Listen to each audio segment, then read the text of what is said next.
Wait. And live. For some, right, but it's not going onto Facebook. Just 1 second. This evening. I just want to explain the outgrowth of how we've come to tonight's program, and then really give the chance for our two experts on this subject to really engage in a deep discussion, touching all the relevant points. When the case really has been unfolding literally over the last month, from the first time the accusations were revealed by the editors by the paper in Haaretz, the newspaper journalists, the discussion, the work of the Bezdin of Rav Eliyahu, and of course the subsequent suicide of Chaim Walder, and then sadly the suicide right afterwards of one of his victims. And it's been a case that's really been overwhelming to process. And last Thursday, we decided that the Rabbinical Council of America wanted to give support to our chaverim, to the Rabbanim in the field, trying to figure out how to lead their congregations, how to really deal with their own children. And we turned to Dr. Norman Blumenthal, the Director of Trauma, Bereavement, and Crisis Intervention at OL's Children, Home, and Family Services, for his expertise to really guide our Rabbanim in this process.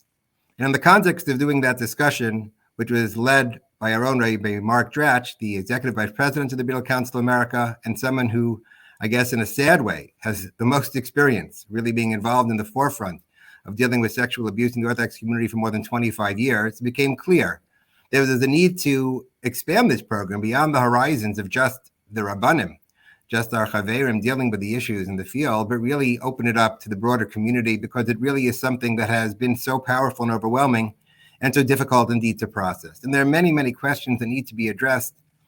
What I'm going to do is start off with a more global question to Dr. Blumenthal, and really in many ways let he and Rabbi Dratch discuss this topic and the related issues that arise. And I'll periodically be chiming in with some questions to keep the discussion going. But really, there's so many facets that they're well aware of and well versed, and are important for us to share with our audience this evening. So let's start with the most basic question. Dr. Blumenthal, what has been the impact on the community? Oh boy. Okay.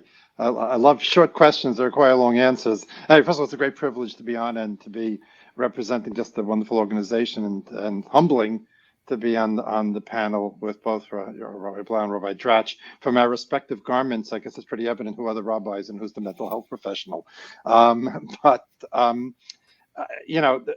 terms of this watershed event, it sort of reminds me of a saying my mother, Le'al Shalom, had. My mother was a Holocaust survivor with a treasure trove of Yiddish sayings.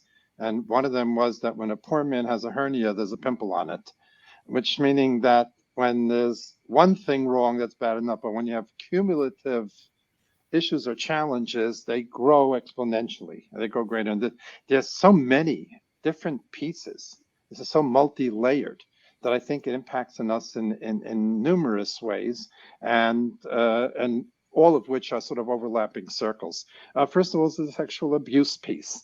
And again, one of those painful reminders, and I know something that certainly Rabbi Dratch has been championing for a lot longer than many of us have, which is the necessity to be aware that this happens, and also the necessity to teach our children and to empower our children.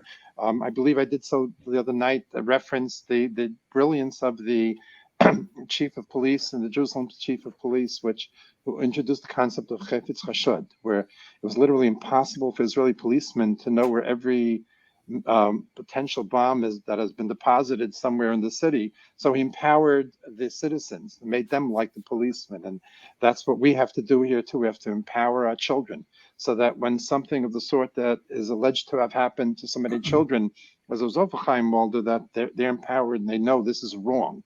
This isn't right. So it brings Dr. up Blumenthal, that issue.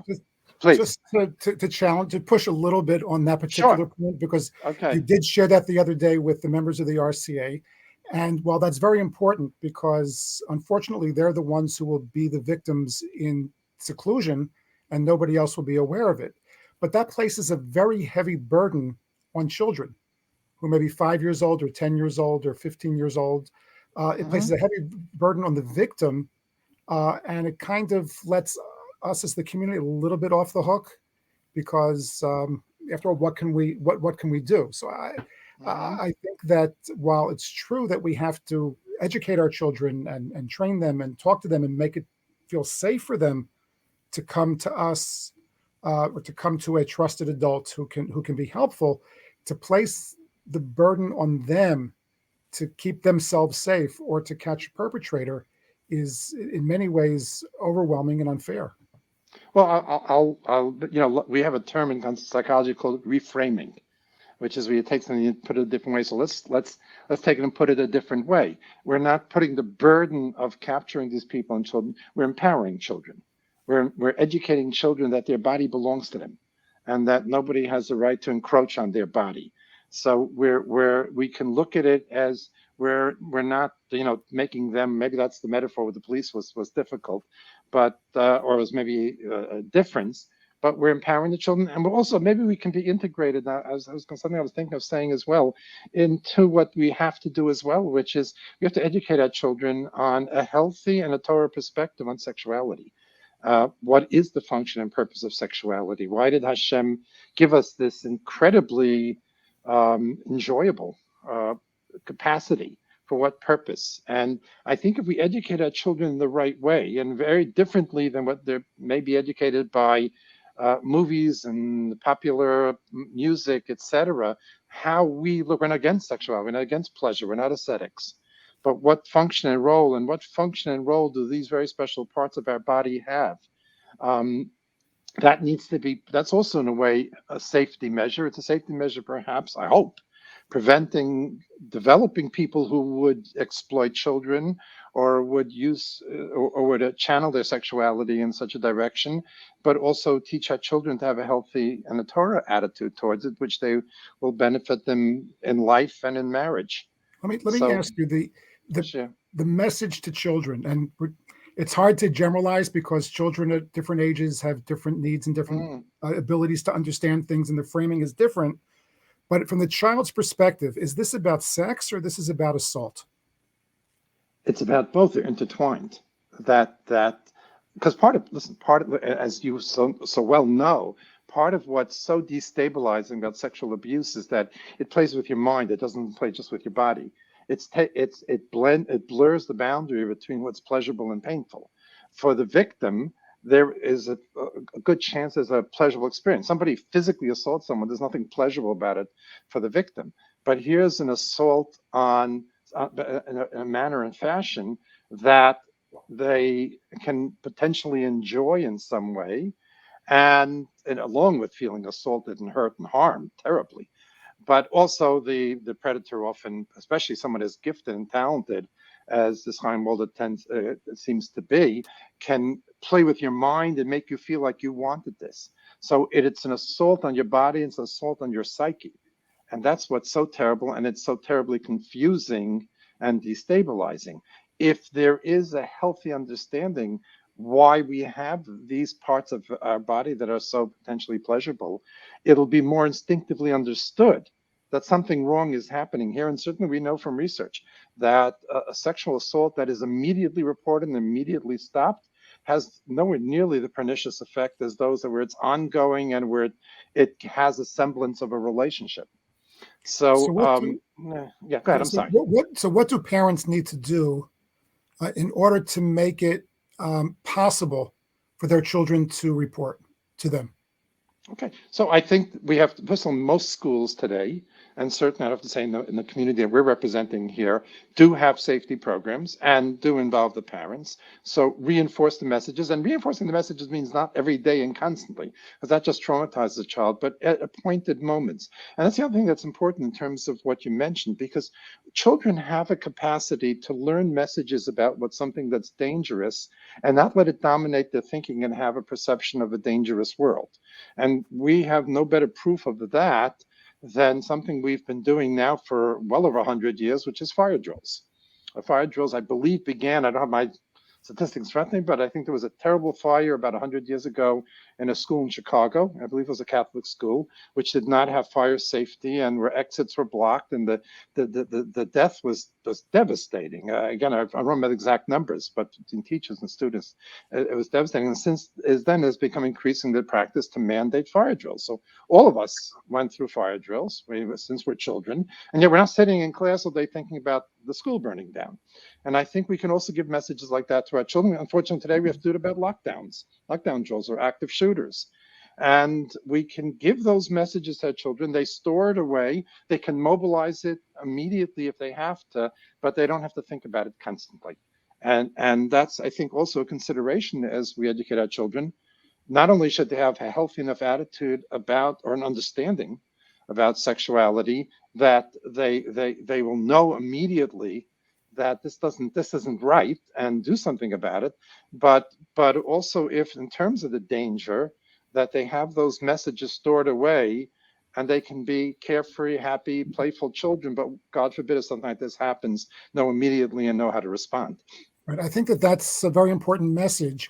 And it also answers another challenge we hear sometimes from parents and from others in the community, that they want our children to remain pure somehow, and that somehow not talking about sex or not talking about abuse will protect them from being tainted by that outside world. And in fact, it seems to be that the opposite is true.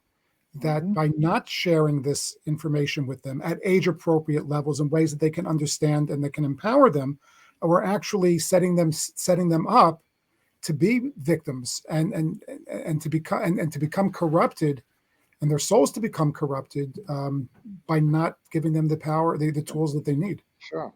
We also have, and you know this better than I do, as Rabbanim, we have a long-standing tradition about not talking about sexuality. You know, the Gemara says only the shaita, only the fool talks about it. And for many, many generations, we treat this aspect of, let's say, marriage as something kadosh, something holy, not something you banter about, not something you make jokes about. It's a very sacred, holy connection between couples. So we don't banty it about and discuss it, but those were in times when the world was also had more discretion and at least publicly more modesty and restraint. Today we live in a time where there's very little restraint, and everything is so blunt and out there, and therefore we don't have that luxury anymore. And it also means that we as a community need to feel comfortable talking about it in appropriate ways, and to make it part of the conversation. As you mentioned before, I spent many years dealing with issues of fighting sexual abuse and domestic violence and clergy abuse. And these were discussions around my Shabbos table, and these were discussions in my family. And my kids at relatively young ages were hearing this and absorbing it. But as a result, it wasn't something that was sensational for them. It was something that was just part of conversation. And therefore, they were comfortable hearing about it, talking about it, challenging their friends when they felt their friends were speaking inappropriately about different issues. And so maybe it's parents, grandparents, adults, teachers that need to work on becoming comfortable having a conversation and not overreacting. And a parent of a child. Sure. I think we need a curriculum. I think we need a curriculum for our schools throughout their education in the teachable moments. Sometimes I reference, you have a second grader learning Parshas Noach, and he learns the Rashi that Noach was erred in planting grapes, the first thing he came out of the Teva. And it's a good opportunity to say to young children, even before we would talk explicitly about sexuality, that we're not against pleasure. We're not against drinking wine. It's not the first thing you do. It's not first thing you plant a vineyard. First you build a shul, a base medrash, then you plant a vineyard. We're not against it. But there are many ways. Again, I'm not an educator, so I couldn't do that. But I think if educators and Rabbanim and mental health professionals got together, I think we could develop a curriculum where this could be accomplished. So I just want to mention that I have many roles, and I also work in a school, the Rosh Hashiva, the Fuchs Mizrahi School, and we do have a curriculum. Yocheved Debo, one of our educators made Aliyah, put together, and we've used various times. And I think there are materials out there, and I do want to encourage anyone listening to indeed follow up on that idea and make sure that there is the appropriate methods and educational tools in their schools to deal with a lot of these issues. I want to follow up on a Indian related matter.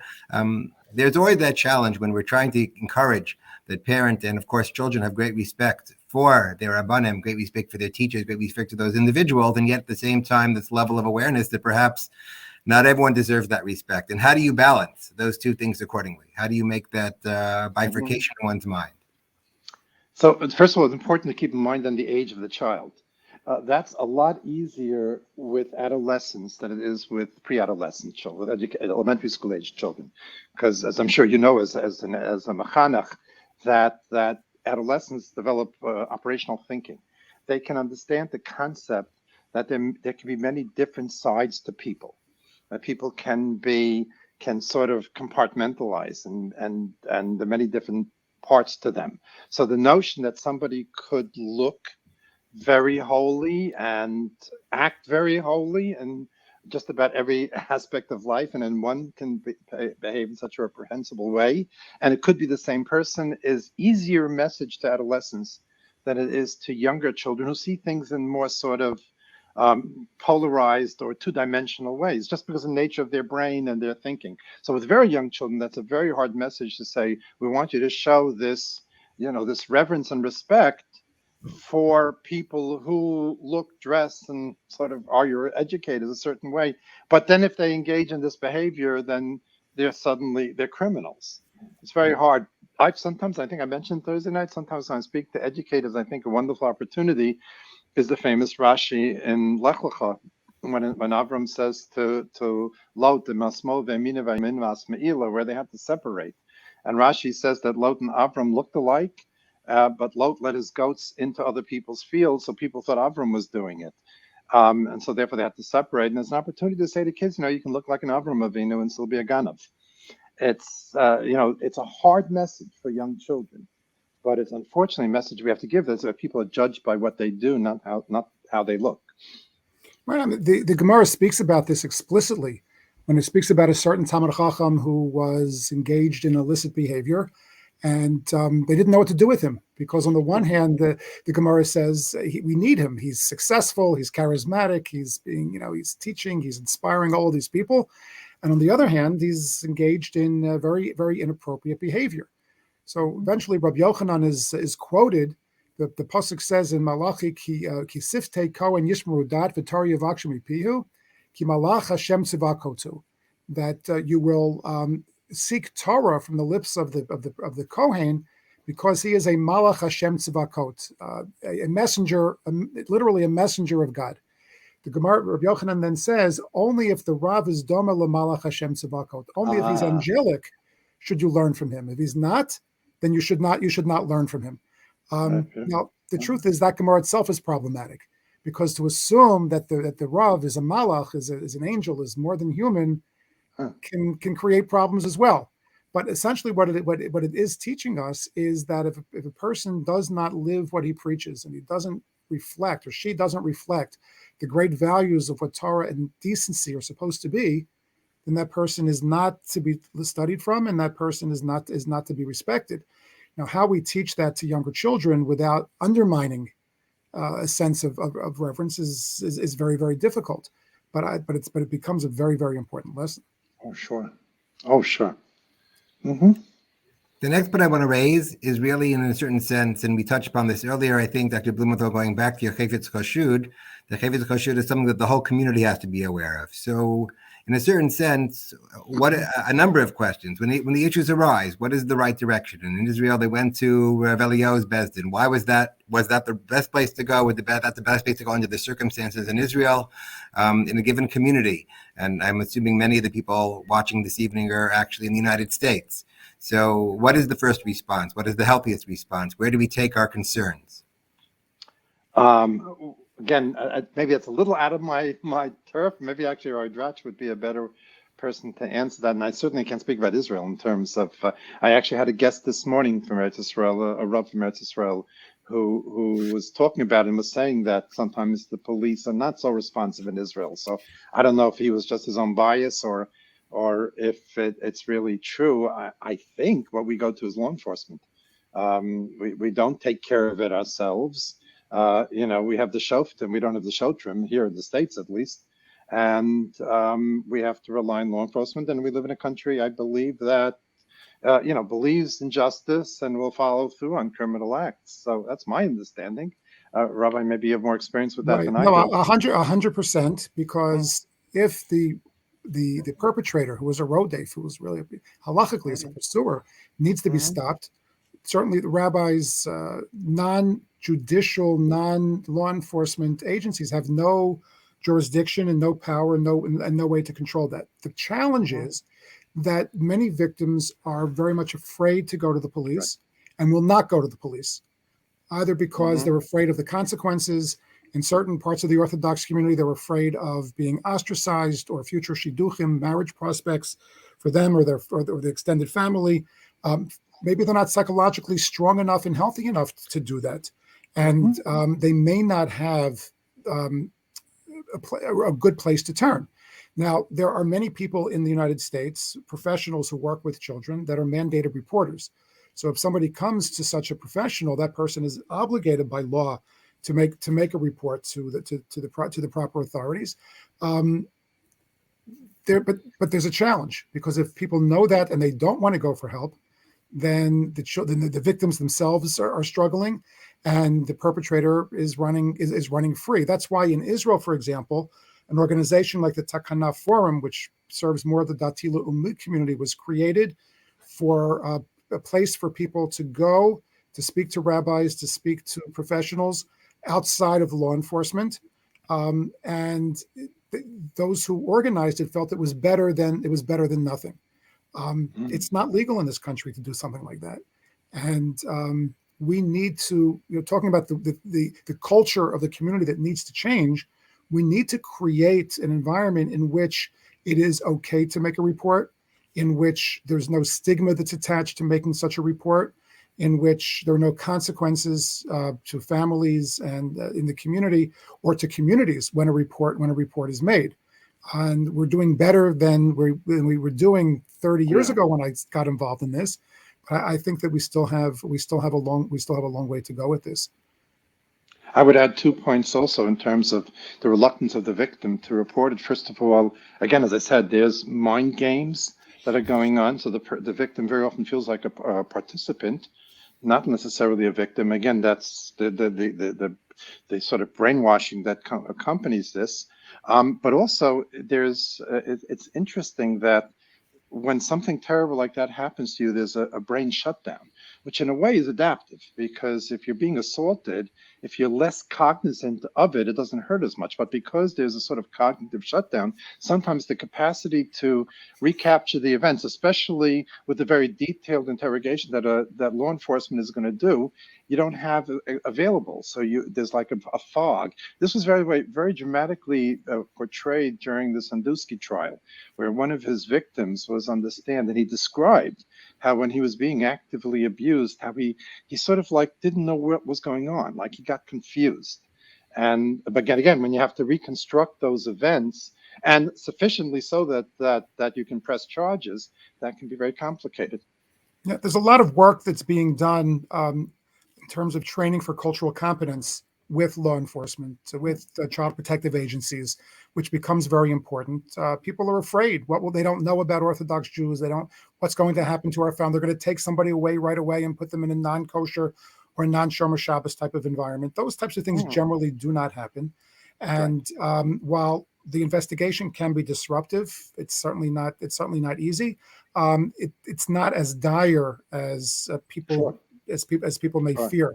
The other important point that I think we have to remember is that when a child comes to share information with a parent or with a teacher or with a trusted friend, our first response is extremely important. If we express shock, or even worse, if we express disbelief that no, it couldn't be that person doing such a thing, we will shut down this victim from looking for help in the future. Absolutely. So on the related matter, so I think you've already touched upon it, but what does it mean to stand up for the victims? And what are we doing as a community? What should we be doing as a community to create that type of environment that people feel comfort if something amiss is occurring to really report it? How do we stand up for them? Rabbi, you? Okay, well, let me suggest a few Yeah. things, and then there's probably much more that we Sure. can do. First of all, we need to talk about it. When I was doing much more involved with my anti-abuse work, I once spoke to a board of rabbis and training them in issues of domestic violence. I said, one of the things that we need to do is talk about it publicly, to take away the stigma and to let people know that this is a Jewish issue, because there were many Jewish women who were victims of domestic violence who swore to me that they were the only, it couldn't be abuse because Jewish women are not abused, or they were the only ones that were being abused. So we need to take away the stigma by talking about it, whether it's for like we're having this evening, whether it's appropriate discussions around our Shabbos table or at other occasions, whether it's shiurim or lectures in the synagogue, whether it's a rabbi mentioning the issue from the pulpit when he's delivering a sermon. As uncomfortable as it may be, we take away that discomfort and we empower people because we make it part of the public discussion. After I finished this training for the rabbis, I got a call 2 weeks later from one of the rabbis who was present. He said, I never had a case of domestic violence in my community until the first time I talked about it. And it wasn't that he gave the husband an idea, but it was he gave a signal to a victim that he was somebody that was safe to talk to, and this was a conversation that could be had. So I think that's number one. Number two, I think we have to be careful how we talk about perpetrators. I think we did a tremendous disservice to the victims of Chaim Walder when it came to the articles in the newspapers that referred to him as Zichrono Livracha or Zecher Tzadik Livracha, when thousands of people came to his funeral, when Hespedim, when eulogies that were given by prominent rabbis lauded him for the contributions that he made. We have discredited and undermined the sense of victimization, of right and wrong felt by the victims by doing that. So I think that's a second way in which we can do it. Dr.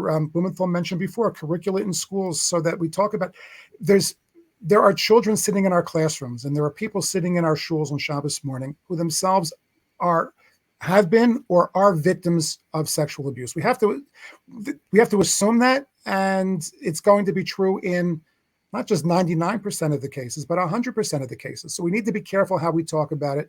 We can't speak about victims as being the other. We have to speak about victims and as part of us, because they are us. And whether it's us as individuals or as members of our family or our neighbors or the person sitting next to us. So we have to be very careful not to other and make a stranger out of victims, but we need to talk about it as all of our problem. And we need to support organizations and make them available and make funds available so that people can get the kind of help that they need. Yeah, it's little I can add, but I do think it's a trick. I'm going to say it's like a paradox that if you know a victim, someone who has, and it could be from childhood, it could be many years ago, to validate their pain. It's very important, and hopefully most people in the audience don't know what that pain is like, but it is terribly painful and destabilizing. And sometimes the best we can do is just recognize, to the extent that we can, that we recognize. I know my friend and colleague David Pelkowitz likes to point out that the word in Hebrew, ashrei, for happiness, is also ishur, confirmation, validation. And validation does help. On the other hand, though, we have to also recognize that everybody's experience is unique. And certainly if you haven't had that experience, which I hope is true of most of us, that's very hard to connect and relate to it. So don't neither give them impression like you know exactly what they're going through.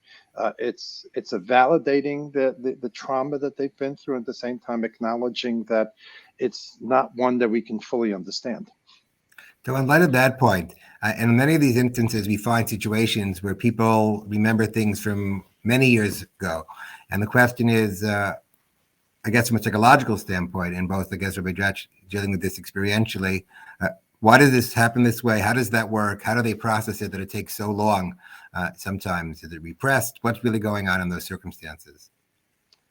So I think, as I indicated earlier, part of what, anyone will tell you that a pain on your body is easier to handle than a pain in your heart. And a physical assault is easier than an assault on your brain, on your psyche.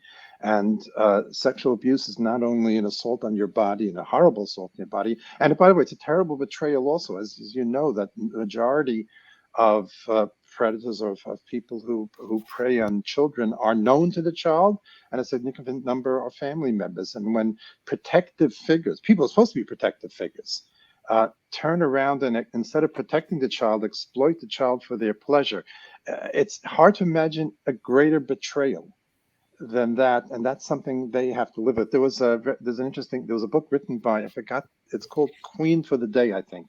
It's written by Marilyn Van Derber, who was Miss America in 1958, which of course you and Rabbi Datch and I, we can remember that, right, from 1958, right? But anyway, but we do know that in 1958 being Miss America was not what it is like being Miss America in 2022. It was really quite accomplishment. And she was abused terribly by her father and her sister, and she wrote a book about it. And there's a line in there that I often think about when I'm working with abuse victims, is that, and she says at one point, we can't put them in jail, so we put ourselves in jail.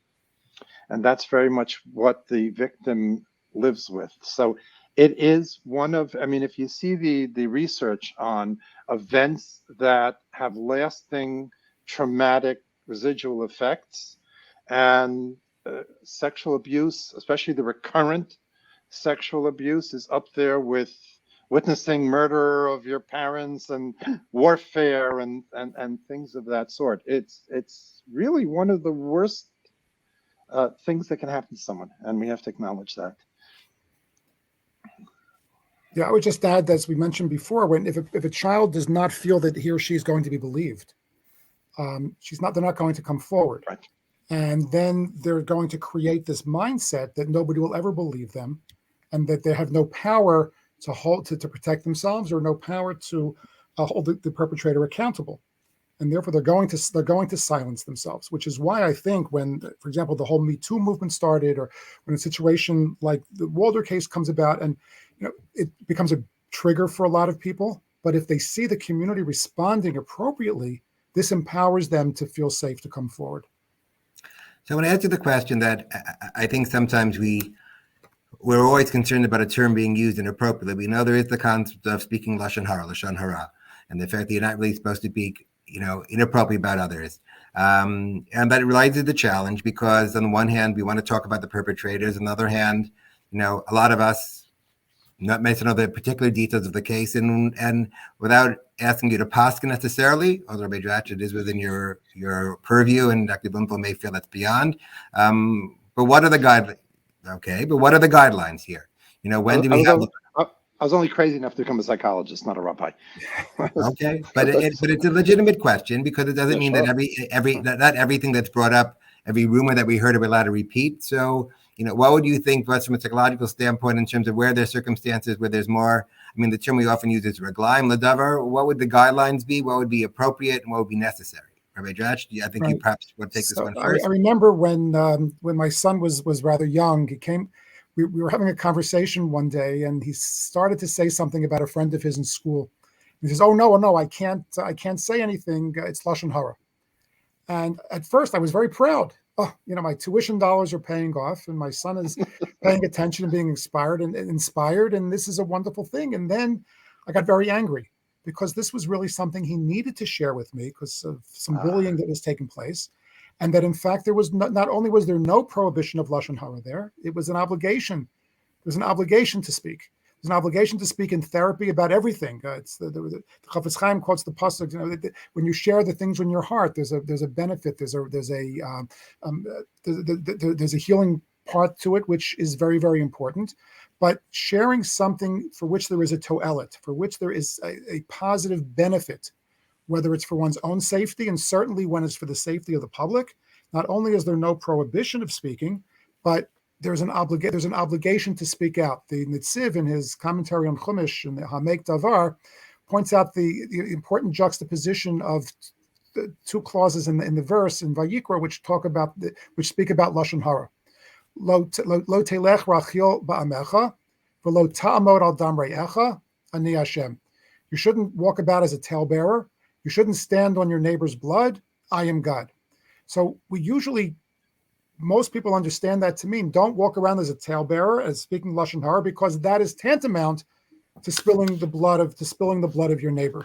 But the Nitziv says you can read it a second way as well, equally as important, and that is don't walk about as a talebearer, but don't stand on your neighbor's blood. Ah, Which means this is a tool to be able to save and protect people. So if it's just wanton gossip where there's no need to know and it's only some kind of prurient interest, then there'd be a prohibition of Lashon Hara. But where there is a kol delo pasuk, where there are rumors that are going around and there are raglayim l'davar, there's good reason to believe that this is true. And as a result of sharing the information, will either bring a perpetrator to justice and or help protect people from possible harm, then there's not only is there no prohibition, there's an obligation to speak out. I appreciate that. We've been going for close to 40 minutes. I know it's a little bit, the hour is late. So I want to make a number of observations and ask one final question for both of you to answer. I just wanted to add one thing before you do that. I'm sorry, because it hit me. Because one of the ways in which we can support we can support victims, and specifically in this case, one of the most important ways I think that we can support victims is by removing Chaim Walder's books from your bookshelves.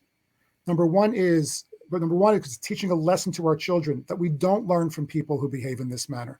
That goes back to the Gemara that I quoted before. A person is not like a malach Hashem Sivakot. If a person's reputation, if a person's moral standing is questionable, is not a good teacher, no matter how inspiring or interesting the stories may be. That's number one. Number two is you don't know who's walking through your doors, who may be a guest at your Shabbos table, who may be your friends, who themselves are victims of, whether it was a victim of Walder or a victim of anybody, and sees those books on the shelves. Right. And that's a trigger for them. And not only does it not support the victim, but it can re-victimize them. Thank you. Rabbi Dretsch, is a very, very important part. Sadly, I don't think this will be the only time the Rabbinical Council of America will have to do a program on this topic. There's so many related aspects that we didn't cover this evening. In the future, we'll have, we have two distinguished individuals this evening. I'm sure the other people will have on the panelists who have the different levels of expertise. Again, there's the reality. You wish you don't have to talk about the subjects, but part of what we discussed all evening is that we do ourselves a disservice, and we do ultimately the victim a disservice if we don't talk about that which needs to be talked about. And of course, we'll keep people informed in the future. The last question really is such an obvious question, but it's about, again, as Dr. Blumenthal, one of my short questions that may have a longer answer is, what's the most important takeaway we should have as we move forward from this entire episode? What's the most important thing that you'd like to either take away or you want to really transmit to the community, the people who are watching, the people who'll be watching this in the future, because it's be available to others? What's the most important lesson you think people should take away? I hate to challenge the question, okay, but I think there are certain life experiences, especially people who are suffering, that they don't lend themselves to quantitative comparisons. And I'd be hard pressed. There's a lot we didn't get to touch on, but is it the sexual abuse? Is it the suicide? Is it the mental health component? Is it how we educate our children? How do we explain to our children? Someone like Chaim Walder, which again falls more in your rubric, Rabbi Blau, as an educator. I have another issue, and now I hear other people starting to bring up, which is, how do we look at, or how do we deal with what I call the Pied Pipers? Those charismatic individuals like Chaim Walder, who just, what sometimes function as division heads in camp, or as that inspiring rabbi in a girls' school or a seminary, the vast majority of whom I assume are using their talent in the right way. But is there a sort of like a rare but serious risk with some of these charismatic individuals, and how do we approach that? I mean, I'm struggling with this. I don't know the answer, but I think these are, and the books. I'm glad that Rabbi Dretsch brought that up, because I know people are really struggling with that. And do we, if the content is good, what difference does it make of the person who wrote it? And by the way, I'm hearing more and more from people now that people are rereading the books and are seeing things that they overlooked that were frightening, that might have been clues. Now, because it was always 20/20 hindsight, but maybe it's impossible for a person with those kinds of reprehensible tendencies to really write a book that's positive and inspiring. These are questions I think we're going to be grappling with for a while. Which is most important? I don't think my shoulders are broad enough to say. Dr. Mumbles, I thank you for your answer, because the question was not correct. There are many, many things, and I thank you for enumerating them. Rabbi Dretsch, I'll give you the last opportunity before we close. Yes, and I would say that it's a question of loving our children, loving them enough to protect them and do what is right for them, and not because from our own sense of shame or our own inconvenience or our own embarrassment, run away from that. But to love them enough to do and to teach them and to set up a home and a school and a shul and a community that is safe for them and that will respond to them if they're in trouble. And I think we have to love our community enough to be willing to have difficult conversations like this. I would hear very often over the years, why are you talking about this publicly? You're airing our dirty laundry. What kind of reputation are you giving? We be giving the Orthodox community if you talk about abuse in our community. And my answer always was that the Chil Hashem, the desecration of God's name, the shame of it, it's not the fact that we had the issue. The real shame is that we didn't respond to the issues and the perpetrators and to our children in the proper way. Unfortunately, it's always going to be here. It's what we do and the structures that we put into place and the way we teach halacha that is a way of that elevates the community and elevates its safety and champions the victims and the underdog and the weak and the vulnerable. That I think is the most important. So I think we have to love our children more. I think we have to love our community more. And we have to love ourselves more. Thank you both, Dr. Blumenthal and Rabbi Dratch, for your participation this evening. I think we need the courage of our convictions to build the communities, the healthy communities. And let's continue to do so. Let's continue to fight that valiant fight. And Amir Hashem, we can protect those who need their protection. I thank you all for this evening. Okay. Thank you for the opportunity. Thank you very much. And thank you, Rabbi Blau.